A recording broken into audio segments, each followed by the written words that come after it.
I didn't know that the termites were swarming until this morning. So they was all over because of the light on the incubator. So,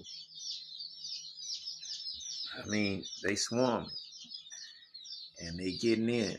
So, a few years ago, I knew that. I put a light out, which I did by my chicken coops 2 years ago. And